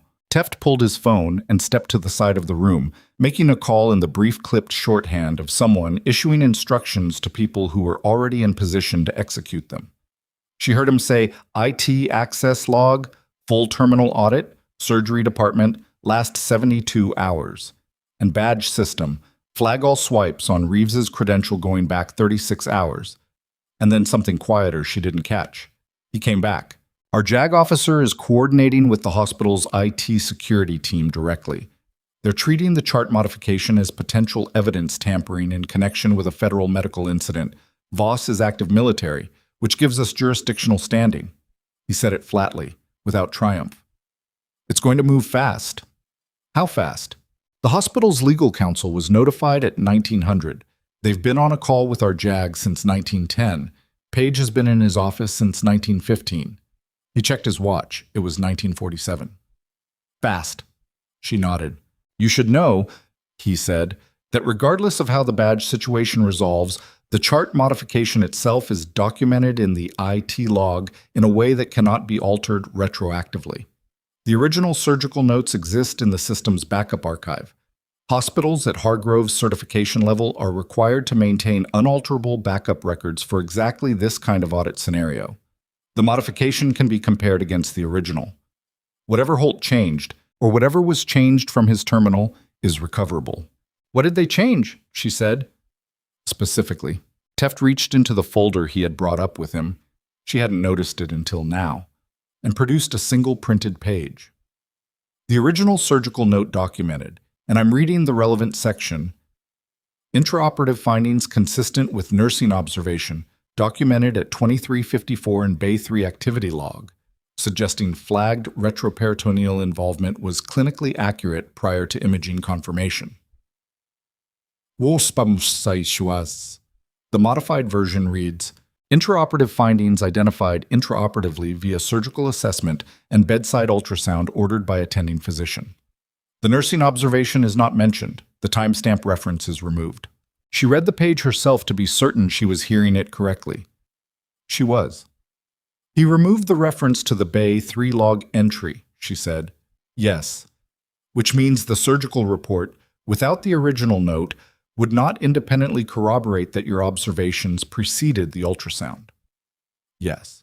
And if the review committee compared only the modified surgical report to the Bay 3 log, they would see a potential inconsistency rather than a confirmation. Enough to muddy the timeline, enough to make the case that the log entry and the surgical report were telling different stories. Which would have been enough, Teft said, to stall the formal review. She set the page down. She thought about Holt in his office at 1900. The door closed, 2 hours of quiet in which the department had been holding its breath. She thought about what a man did when he understood that the story he had written about himself was being read by people who had access to a different draft. Some people in that situation acknowledged the discrepancy. Others, people who had spent 16 years being the definitive authority on what was true in the rooms they occupied, tried to make the discrepancy disappear. He panicked, she said. Smart people panic badly, Teft said. They do it with more precision, which makes it worse. She almost said something and then didn't. There was a particular feeling that came with the moment when a situation shifted from something being done to you into something with its own momentum, and she was feeling it now. Not satisfaction, not exactly, but the specific relief of a weight transferring from one set of hands to another. What do you need from me tonight? She said. A written statement. Everything from the night of the surgery through this evening. Timeline, observations, every conversation. Signed. He produced a legal pad from the folder. Old-fashioned, which she suspected was intentional. JAG will formalize it, but they need your account tonight while the IT audit is running. She sat at the kitchen table and wrote for 40 minutes. Her handwriting was small and even, and she did not stop to reconsider anything she put down, because she had learned a long time ago that reconsideration in a written record was visible in the hesitations and the crossouts, and the places where the pen pressure changed. And she didn't want any of that in this document. She wrote everything. The bruising, the timestamps, the 2 dismissed warnings, the meeting in conference room B, the cafeteria, the badge, everything. Teft sat across the table while she wrote and did not look at what she was writing. He looked at the field manual on the shelf, and then at the window, and then at his phone, and then at nothing in particular, with the patience of a man who had spent a career doing things that required waiting. When she finished, she signed the bottom and slid it across. He read it without rushing. Then he stood. I'll be in contact in the morning, he said. Early. I'll be awake. He went to the door. He stopped with his hand on the frame. Staff Sergeant, he said. He hadn't used the title before. It landed in the room differently than she expected. Not heavy, not ceremonial, just accurate, like someone calling a thing by its correct name after a long time of calling it something approximate. Get some sleep if you can. She locked the door after him and stood in the quiet. Outside, she heard the vehicles start, one by one, then together, then nothing. She went to the window and watched the parking lot empty and thought about the fact that Derek Voss, recovering in the ICU 6 minutes away, had remembered her name when his blood pressure was in the 20s, and had used what was possibly the last lucid thought he had before losing consciousness to make sure someone went looking for her. She had saved his life twice now, apparently, once in a ditch in a country that wouldn't appear in the record, once in a trauma bay in a city neither of them had planned to be in. The math of that felt too large to hold at once, so she held it in pieces and let the pieces sit where they landed. She slept 4 hours. At 6:15 a.m., her phone showed 3 messages from Priya sent between midnight and 2 a.m., each one more compressed than the last. People are talking. Something happened with Holt's computer. IT security was in the department at 10 p.m. Deb is in early. Call me. She called. Okay, Priya said immediately, like she'd been holding the word ready. So last night around 10, 2 people from the hospital's IT security team came into the surgery department with one of the Fort Calloway legal people, and they pulled the terminal in Holt's office. Like, physically removed the hard drive. A pause for breath. Holt was not in his office at the time, which I think was deliberate on someone's part. They were in there for about 20 minutes. The IT guys were in the nursing station after that, and they pulled the access log for your workstation terminal and the badge reader records. I know about the badge reader. Silence. You know, how much do you know? Enough. What happened after IT left? Deb pulled 4 nurses aside this morning before handoff, me included, and told us there was going to be an administrative process happening today, and we should be prepared to provide statements about what we observed the night Voss came in. Direct observations, time-stamped if possible. Priya's voice had shifted into something that was processing in real time. She said, what you saw, not what you heard, not what you inferred, what you directly saw. Like she was coaching us on how to be witnesses. Deb knows what she's doing. Yeah, I'm getting that impression. Cal, her voice dropped. Holt's not here this morning. His cases have been redistributed. Dr. Page sent a department-wide email at 6 a.m. saying that Dr. Holt was temporarily unavailable and that coverage had been arranged. That's it. That's the whole email. Temporarily unavailable. The specific administrative language of a situation that had not yet been formally named. There's one more thing, Priya said. Major Voss is being moved this morning. Out of Hargrove's ICU. Fort Calloway is transferring him to their own medical facility. His wife is already there. Before they moved him, she stopped. Before they moved him, he asked the floor nurse to give something to you. I have it. It's an envelope. Callie pulled her jacket on. She was at the hospital in 11 minutes. The morning shift was running at full operational pace, the kind of busy that had its own momentum, and that meant nobody looked up when she walked in through the ER entrance and took the corridor toward the ICU floor.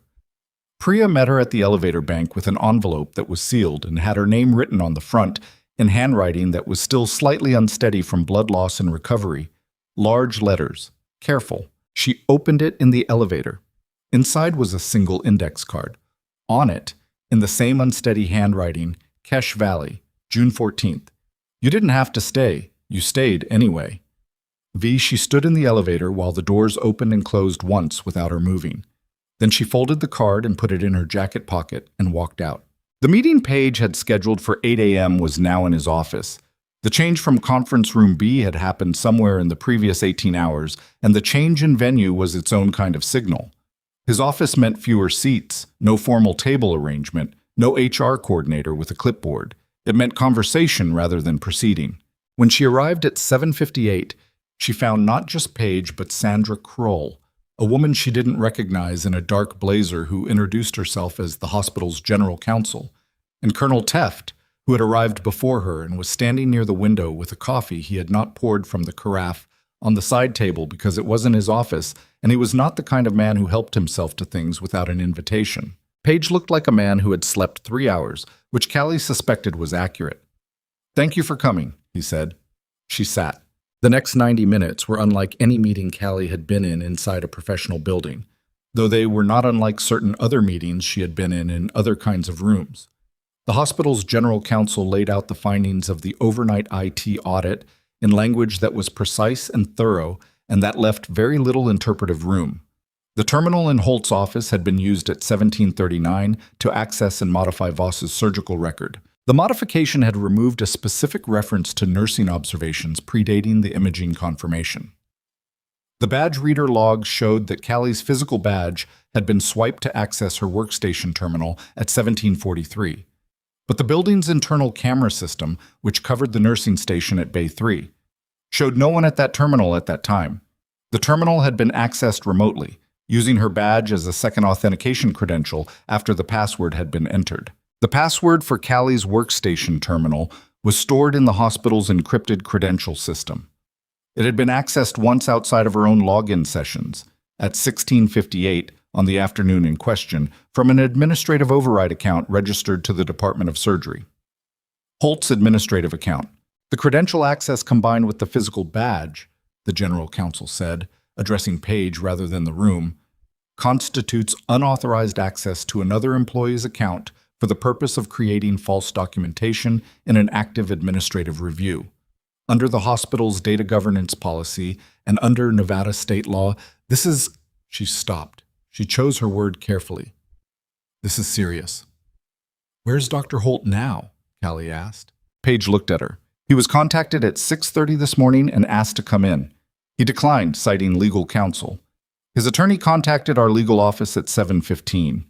He paused. He's been placed on immediate administrative suspension pending a formal investigation. His hospital privileges are suspended as of this morning. The room held that for a moment. Teft set his untouched coffee down on the windowsill. I want to be direct with you, Callie, Paige said. He had never used her first name before. She noted this without showing that she noted it. The written warning issued to your file on the morning following the Voss surgery was based on Dr. Holt's conduct report. That report, in light of last night's findings, cannot be regarded as an objective account of events. I am, rescinding it, effective today. It will be removed from your file entirely. She said nothing. I also want to say... He stopped. He was a man doing something that did not come easily to him, which was acknowledging that an institution he ran had functioned badly. The Bay 3 activity log documented your clinical observation at 23:54, 11 minutes before the pressure crash, 43 minutes before imaging confirmation. That timeline was available to me before yesterday's meeting, and I did not examine it carefully enough. He looked at her directly. That was a failure on my part. Kroll was looking at the table. Teft was looking out the window. I understand, Callie said. I don't think that's sufficient, Paige said, but it's what I have to offer right now. The general counsel moved them into the practical items, the formal review process, the documentation that would need to be filed with the state medical board regarding Holt's conduct, the IT security report that would accompany the administrative investigation. Teft's JAG officer would interface with the hospital's legal team on the military medical record aspects. It was detailed and procedural, and Callie tracked all of it while a separate part of her mind was very far away, in a valley that wouldn't appear on any public map, on a date in June, 3 years ago, when she had made a decision to stay with a man who needed her instead of pulling back to the extraction point. She stayed in the meeting until it ended at 9:34. She shook hands with Paige, with the general counsel, with Kroll. Teft walked out with her. In the corridor, he said, "The state medical board notification goes out today. The falsification of a medical record in connection with a military patient triggers a mandatory federal reporting requirement. His license review will begin within 30 days. Will he lose it? The falsification alone is grounds for suspension pending investigation. Combined with the pattern documented in the 2 prior complaints and the Bay 3 timeline, he considered, I wouldn't want to be his attorney right now. She walked beside him toward the elevator. There's something else, Teft said. He said it in the specific tone of someone who has been deciding how to say something for most of the morning. The commanding general at Fort Calloway reviewed your service summary last night, the one compiled from the records I accessed. He paused. He wants to formally recognize your actions in the Voss case. Both cases. the field incident, and Hargrove. That's not necessary. I know you think that. He looked at her with the expression of a man who had learned not to argue with certain kinds of people about certain kinds of things, and had learned instead to simply present the facts and let them land. But recognition is not just for the person being recognized. It's for everyone who watched what happened and needs to understand what it means. She thought about Priya in the parking lot asking, "Who is she?" She thought about the nurses in Bay 3 who had watched Holt dismiss her twice and had said nothing because saying nothing was what the room required of them. She thought about all the rooms and all the places she had worked where someone had been right and had been required to be right in silence. "Okay," she said. He nodded. They reached the elevator. He pressed the button. "One more thing," he said. "The index card Voss sent you. You don't have to tell me what it said." He looked straight ahead at the elevator doors. "But I want you to know that every person in that unit who was in Kesh Valley on June 14th knows your name. They've known it for 3 years. A pause. "The name you were using then, anyway." The elevator arrived. He got in. She stayed in the corridor. She stood there after the doors closed, in the particular quiet of a hospital morning, the ambient machinery of it, the footsteps, the distant sound of a monitor alarm being answered, the whole enormous operational weight of a place that existed to keep people alive. She had been part of this specific place for 3 years, in the margins of it, at the edge of its attention, and in the last 72 hours it had turned its face toward her in a way she was still adjusting to. She was walking back toward the ER entrance when her phone rang. Priya. "You need to come to the nursing station," Priya said. Her voice was strange, compressed in a way that wasn't fear and wasn't excitement, but was somewhere between the two. "Right now. Don't go around the back way. Come through the main corridor." "What's happening?" "Just come." She changed direction. The main corridor that connected administration to the ER wing ran past the department's central nursing station, the large open hub that served as the operational center of the floor, visible from most of the corridor and from the waiting area beyond the glass partition. As she rounded the corner and the station came into view, she stopped. Deb Marsh was standing at the station. Behind her, arranged in a loose cluster that filled the space behind the desk and spilled into the corridor on both sides, were nurses. Every nurse currently on the floor, and several who were not technically on shift, still in street clothes. Priya was there. Otto from the OR. The triage nurses. The night staff, who had not left yet. They were all looking at her. Deb said in her direct, unhurried way, "We read the log." Nobody moved. "All of us," Deb said. "The full timestamp sequence. Everything you flagged. When you flagged it, what happened after?" She paused. "We should have listened to you that night. Some of us knew something was wrong, and we said nothing. That's not something I can undo. But I want you to know we see it now." Callie stood in the corridor and felt the weight of it. Not the recognition exactly, but the specific texture of being seen by people who had looked past you for long enough that looking directly required an effort. She had not wanted this. She had not come back to the hospital this morning for this.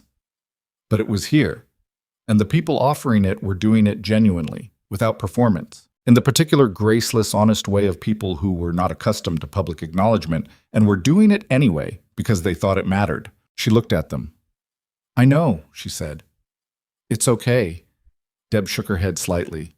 "It's not, but thank you for saying so." Someone in the back, she couldn't see who, started to clap. Not a dramatic clap, just one person's hands, and then a second person. And then the corridor had a sound in it that was too small to be called applause, but too deliberate to be anything else. Callie stood there and let it happen. And then, from the far end of the corridor, the one that connected to the administrative wing, came the sound of different footsteps, firm, measured, the sound of people walking with a specific purpose in a specific formation. She turned. 4 figures in uniform were coming down the corridor, not Teft. She didn't know these faces. Their rank insignia were above Teft's. Behind them, in civilian clothes, but with the posture of someone who had spent decades in rooms that required it, was a man she didn't recognize, but who was looking at her with the particular directness of someone who had been told exactly who he was looking for. The clapping stopped. The corridor went very quiet. The man in front reached her and stopped at a respectful distance and said, in a voice that carried to everyone in the station, "Nurse Reeves." I'm General Wallace Drum, Commanding General, Fort Calloway. I'd like a few minutes of your time. He paused. And I'd like to do this where everyone can hear it. The corridor held its breath. General Wallace Drum was not a tall man. He was average height, lean through the frame, with the kind of face that had been weathered into something that looked less like aging and more like reduction. Everything unnecessary stripped away by decades of decisions that had real consequences for real people. His uniform was correct in every detail. He wore no expression that could be easily read, which Callie had learned was its own kind of expression. He had said he wanted to do this where everyone could hear it. She understood what that meant, and she understood that the choice to do it here, in this corridor, in front of the nursing station, and the people who had watched what happened 3 nights ago, was not accidental. Men like Drum did not make accidental choices about setting. "General," she said. He nodded once. "I'll keep this brief because I'm told you've had approximately 4 hours of sleep in the last 3 days, and I've been in the Army long enough to know what that does to a person." Something moved at the corner of his mouth. Not quite a smile, but its outline. "I reviewed Major Voss's full account this morning. I also reviewed the service record that Colonel Teft accessed, along with the incident documentation from June 14th, 3 years ago."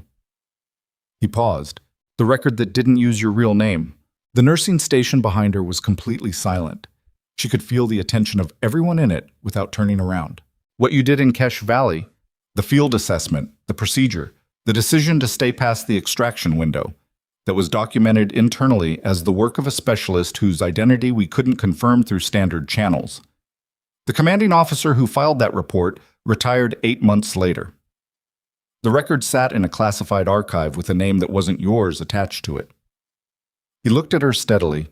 "That's a failure of record keeping that I can't fully correct, but I can correct the part that happened in this building." He reached to the officer beside him, a captain who had been holding a document folder, and took a single page from it. "Hargrove Medical Center, in coordination with the United States Army, is formally documenting that on the night of the 23rd, Nurse Callie Reeves identified a life-threatening retroperitoneal hemorrhage in Major Derek Voss through direct clinical observation prior to any imaging, and that this identification, flagged at 23:54 and confirmed by ultrasound at 0:37, was the determining factor in the patient's survival." He lowered the page. "That documentation will be placed in the hospital's official case record, in Major Voss's service file, and in your personnel file, permanently."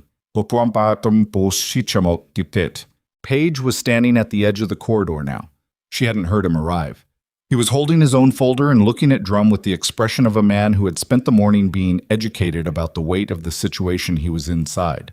"Additionally," Drum said, "the Army is recommending Nurse Reeves for the Distinguished Civilian Service Commendation for actions taken in the course of treating an active duty military patient under conditions that required clinical judgment and personal courage that went significantly beyond the scope of her assigned role."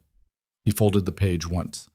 "The recommendation has already been approved at my level. The formal process takes 30 days, but I wanted you to hear it now. Here." Callie looked at him. She had been in rooms where she was recognized before. Not many, and most of them were rooms that no one outside of a specific clearance level would ever hear about. She knew what recognition felt like when it was genuine and what it felt like when it was performative.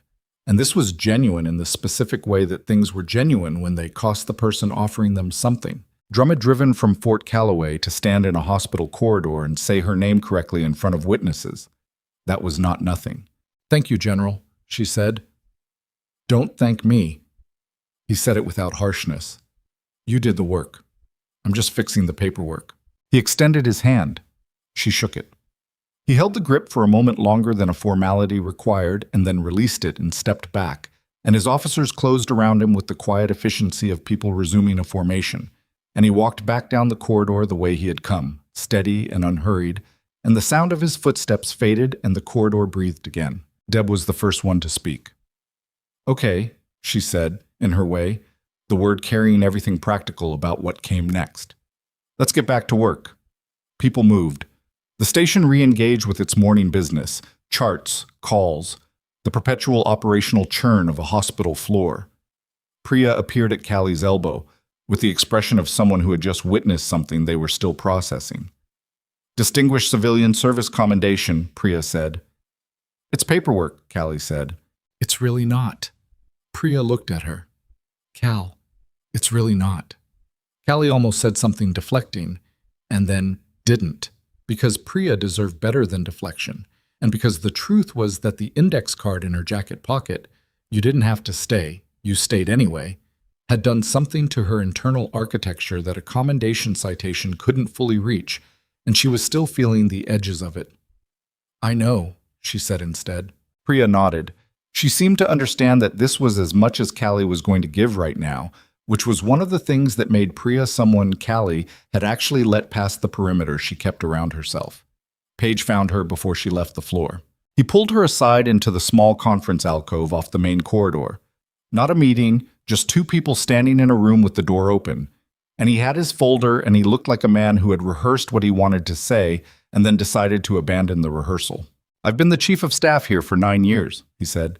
"In that time, I've made decisions I was comfortable with and decisions I wasn't, and most of the ones I wasn't comfortable with I made anyway because the institution required it." He looked at the folder without opening it. "What happened with the Holt report? I accepted it as presented because it came from an attending physician and because the alternative required me to look harder at something that would have been uncomfortable to look hard at."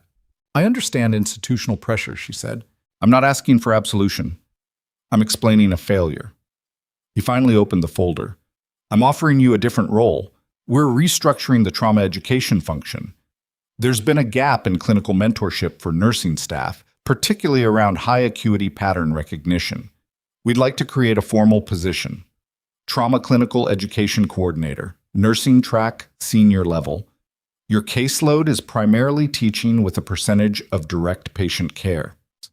He held out the folder. "The salary is on the second page." She took it. She read the description. She looked at the salary, which was more than she was currently making. She thought about what the role actually meant, not the title, but the function. What it would mean to be in a room with new nurses and be allowed, officially, with the institution behind her, to say, "This is what you look for. This is why it matters. This is what happens when you stop listening." "I'll think about it," she said. "That's all I'm asking." She folded the papers and put them in her jacket pocket, next to the index card, and walked out. The State Medical Board received the formal notification regarding Dr. Marcus Holt on the morning of the 24th. The notification included the IT audit findings, the documented credential access, the comparison between the original and modified surgical notes, and the time-stamped Bay 3 activity log demonstrating that the nursing observation, the modified note, had removed predated imaging confirmation by 43 minutes. It also included the 2 prior formal complaints, with a summary note from Hargrove's legal counsel acknowledging that both had been insufficiently investigated at the time of filing. Holt's hospital privileges remained suspended. His attorney issued a statement that used the words "context" and "mischaracterization" and "pending review" in a sequence that indicated someone was trying to find a frame for a picture that didn't have one.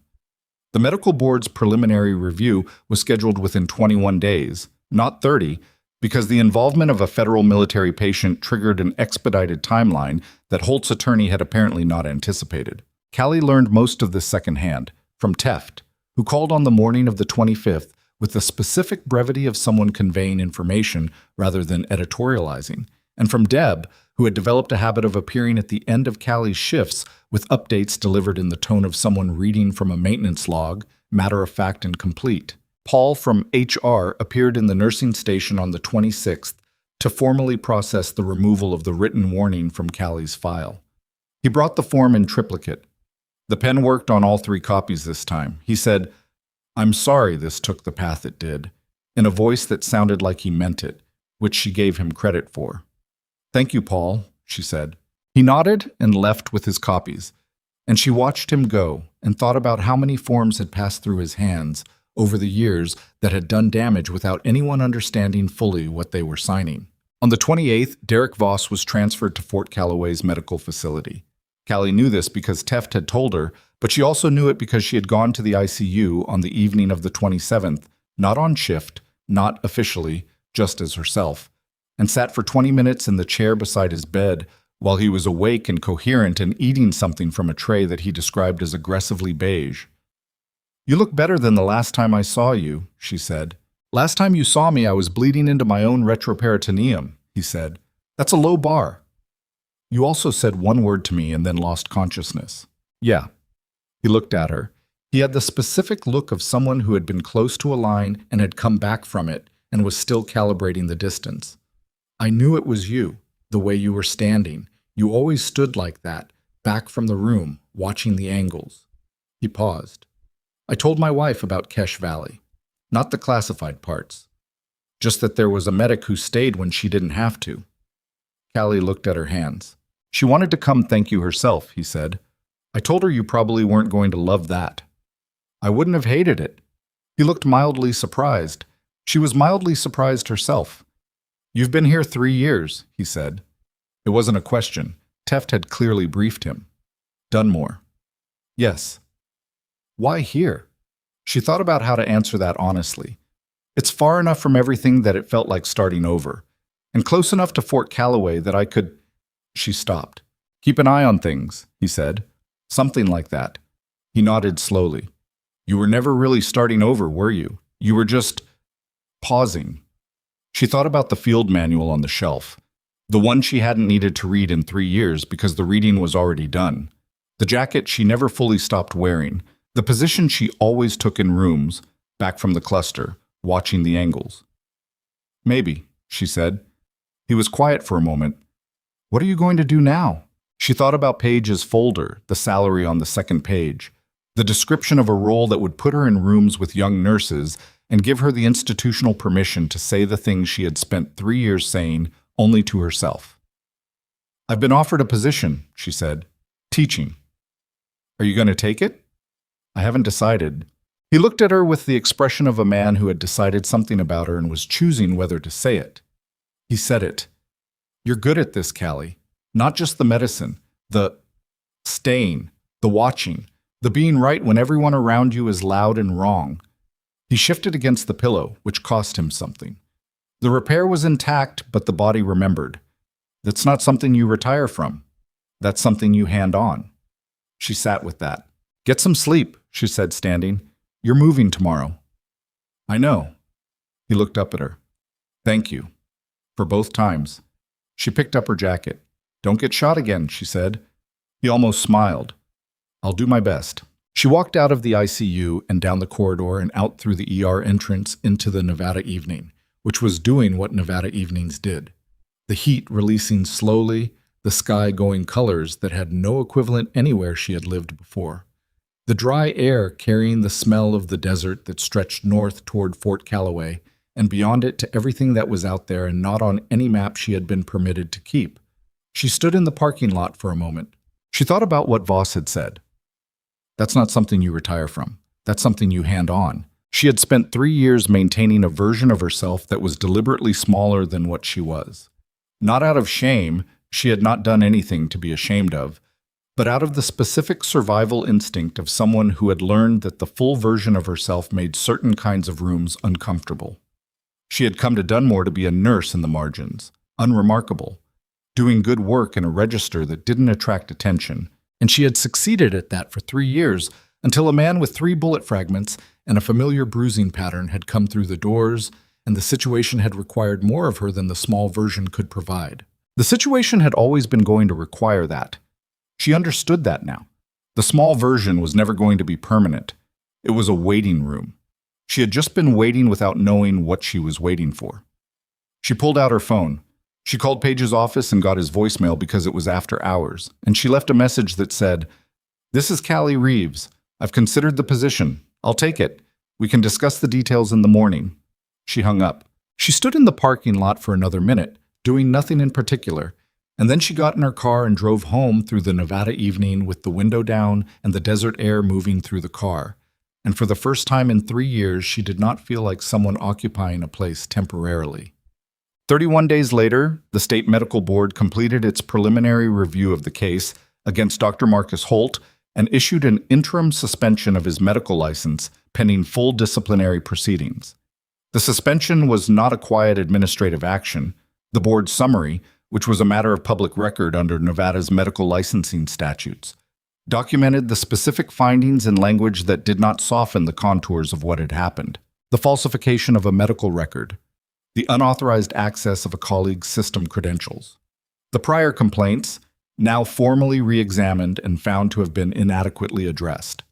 The pattern, across 14 months, of conduct that prioritized the maintenance of authority over the safety of clinical practice. The proceedings would take time.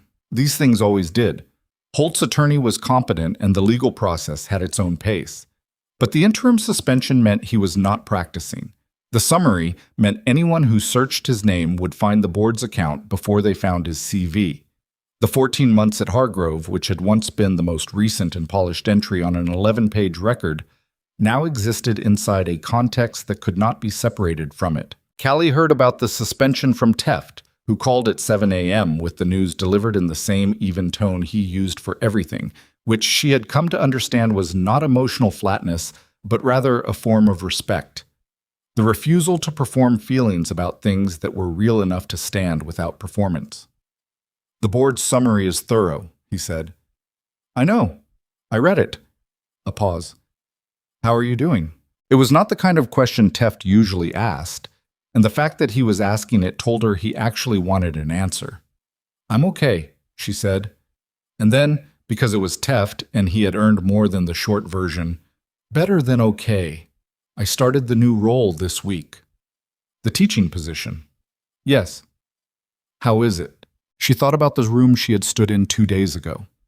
A clinical education session with 6 nursing students, all of them new to trauma, all of them carrying the specific mixture of ambition and terror that new nurses carried. And the moment when she had put a patient assessment in front of them and said, "Tell me what you see," and watched them look and miss the thing that mattered, and then walk them through exactly why they had missed it and what to do about that. The way one of them, a young woman named Rosa, who asked questions like she was afraid of the answers, had looked up at the end with an expression that was recognizable across all contexts. The expression of someone who had just understood something they would not forget. "It's good," Callie said. "It's really good." "Good," Teft said. Simply. Before he ended the call, he said, "The commendation is official as of yesterday. The paperwork went through." "I know. I got the letter." "You didn't mention it." "You didn't ask." Another pause, shorter this time, with a different quality. "Fair enough," he said, and hung up. The letter was on her kitchen table. She had read it twice, which was once more than she had expected to. The language was formal and correct, and used her full name and her former designation, and described, in the careful phrasing of official recognition, actions taken in service of a life that would not otherwise have continued. It was a document. It was paper. It was also, in some way she had not anticipated, the closing of something that had been open for a long time, a gap in the record, a name that didn't match, a version of events that had existed only in the memories of people who had been there. She folded it back into its envelope and put it in the drawer of her kitchen table, next to the index card. "You didn't have to stay. You stayed anyway." She had been thinking about that line a great deal, not with the retrospective satisfaction of someone who had made the right call and been vindicated, though that had happened, and she was not going to pretend it hadn't, but with the forward-looking attention of someone who was deciding what it meant for what came next. She had stayed in Cache Valley because the situation needed it. She had stayed in Bay 3 because the patient needed it. She had stayed in Dunmore for 3 years, doing good work in the margins because she had needed it, the distance, the quiet, the version of herself that didn't require explaining, and now she was something else. Not the small version, and not the version she had been before Dunmore either. Something that had been forged in the gap between them, in the specific conditions of a midnight trauma bay and an administrative meeting and a parking lot conversation and a man in an ICU eating something aggressively beige and telling her that what she did was not something you retired from. She was a teacher now, officially, with a title and a salary and a room that was hers every Tuesday and Thursday and Friday morning.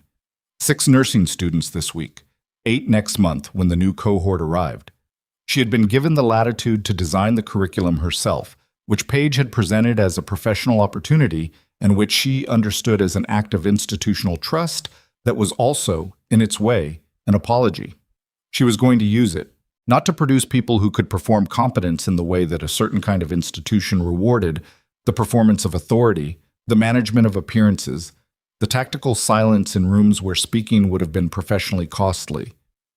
She was going to produce people who knew how to look at a patient and tell the truth about what they saw, regardless of who else was in the room and what that room required of them. She was going to produce people who knew that the cost of staying quiet, when staying quiet meant someone died, was not a professional calculation. It was a moral one. She had learned this across more rooms and more years than she could fully account for in any document. She had learned it in valleys that didn't appear on maps, and in trauma bays at midnight, and in conference rooms where the paperwork was designed to tell a story that the timestamps contradicted. She had paid for the knowledge with her name, her record, her privacy, 3 years of deliberate smallness, and one night of being told to stay in her lane by a man who did not know what lane she had come from. The lane she had come from had no markings on it. It ran through places that required you to be more than your title, more than your credentials, more than the institutional version of yourself that fit cleanly in a personnel file. It required you to see what was actually in front of you and respond to that, not to the approved version of what was in front of you, and to keep responding even after someone with more institutional authority told you to stop. She stood in her kitchen on a Tuesday morning in November with the desert light coming through the window at the angle it came through in November, and she thought about Rosa with her careful questions and the 5 other students who would be in her room in 2 hours, and all the patients who would eventually be in rooms with those students. And the chain of that, the long, improbable, unbroken chain of people who had stayed when they could have left, and looked when they could have looked away and spoken in rooms where silence was the easier option. She picked up her jacket. She picked up her bag. She went to work. Not because the institution finally saw her, though it did now in ways that were formal and documented and permanent. Not because the record had been corrected, but though it had, in every venue that had the authority to correct it. Not because a general had stood in a corridor and said her name in front of witnesses, though that had happened too, and she would not pretend it hadn't mattered. She went to work because there was a room with 6 people in it who needed to learn how to look at a patient and tell the truth about what they saw. And she was the person who could teach them that, and the work was real, and it was hers, and it had always been hers, even in the years when no document said so. The woman they had overlooked walked back through the doors of Hargrove Medical Center and did not look like someone who had won something. She looked like someone who had always known what she was worth and had simply been waiting for the room to catch up. Some rooms take time. Some rooms need the right kind of pressure, applied at the right moment by someone who has learned, through years of doing it in places far less forgiving than a Nevada hospital, that the truth does not require permission to be true. It only requires someone willing to say it out loud and stay.